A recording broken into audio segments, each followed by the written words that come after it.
Saudara, pasca ditangkapnya Taufik Hidayat, tersangka kasus penyekapan dan penganiayaan perempuan di Bandung, kini dibuka pusat layanan aduan bagi masyarakat yang menjadi korban tersangka.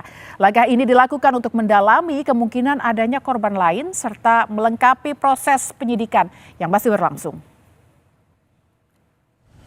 Posko ini dibuka bagi siapa saja yang merasa menjadi korban dari tersangka Taufik Hidayat atau memiliki informasi yang berkaitan dengan tersangka. Keberadaan pusat layanan aduan diharapkan dapat membantu penyidik mengembangkan kasus, termasuk menelusuri kemungkinan adanya korban lain yang belum melapor.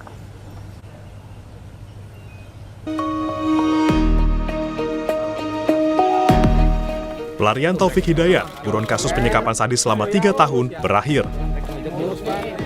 Ia ditangkap tanpa perlawanan di Majalaya, Kabupaten Bandung setelah polisi membentuk tim khusus untuk mengejarnya. Selama 3 tahun penyekapan, tersangka kerap berpindah-pindah lokasi untuk menghindari kejaran polisi dan menutupi jejak kejahatannya. 1,5 tahun bukan sekat Pak. 1,5 tahun Pak. 1,5 ya. Oh ya udah. Lari kemana aja sini? Berapa hari ini? Ke Cimindi, Cimahi Pak. Terus ke Tangerang. Daerah sana Pak. Ya udah berarti bertanggung jawab ya untuk semua tindakannya ya. Siap. Sebelum ditangkap, tersangka sempat berulang kali menghubungi mantan rekan kerjanya, Dadang Ahyar Ismail, karena panik kasusnya viral. Ia mencari perlindungan dan meminta saran untuk meloloskan diri. Namun menurut Dadang, bujukannya membuat Taufik melunak dan mendatangi rumah saksi untuk menyerahkan diri. Kamu bisa jadi ketangkap warga mati di jalan. Atau yang ketiga, ketangkap sama polisi. Kayak di TV ditembak. Itu kamu pilih aja mau yang mana. Dia mikir lama. Sampai pada akhirnya kemarin, ya udah Pak, saya ngikut Bapak aja mau menyerahkan diri. Ya sudah, kalau menyerahkan diri nanti saya telepon pihak berwenang. Polisi masih melakukan pendalaman dan sinkronisasi dari keterangan tersangka, karena keterangan tersangka saat ini tidak sesuai dengan keterangan dari korban.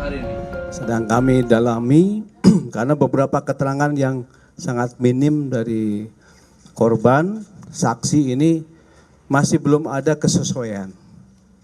Ya, atas dasar ini kami sampaikan kami butuh waktu untuk mendalaminya lagi. Ketua Komisi 3 DPR RI Habibur Rahman mengecam keras kasus penyekapan disertai penganiayaan ini. Ia menyebut tindakan ini merupakan pelanggaran berat terhadap kemanusiaan dan meminta kasus ini diusut tuntas. Kasus yang dilakukan oleh Taufik Hidayat ini sangat mengusik rasa kemanusiaan kita. Oleh karena itu, saya mendesak aparat penegak hukum untuk tidak ragu-ragu menjerat pelaku dengan pasal undang-undang berlapis dengan ancaman hukuman yang terberat.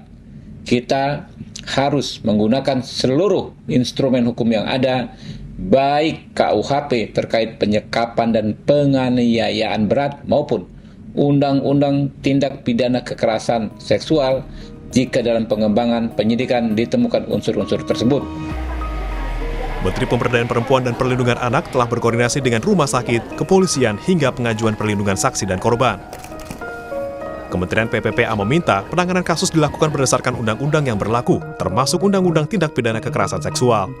Bagaimana hukum nanti harus ditegakkan berbasis hukum Undang-Undang TPKS, nanti KUHP yang berlaku. Tapi pada intinya hari ini kita bersama-sama ingin membangun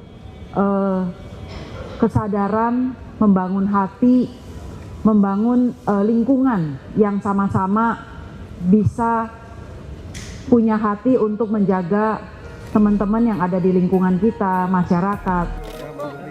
Tersangka Taufik Hidayat kini ditahan dan menghuni sel khusus di Polda Jawa Barat. Proses hukum masih berjalan dan tersangka akan menerima semua sanksi atau hukuman yang sepadan dengan perbuatannya. Tim Liputan Kompas TV.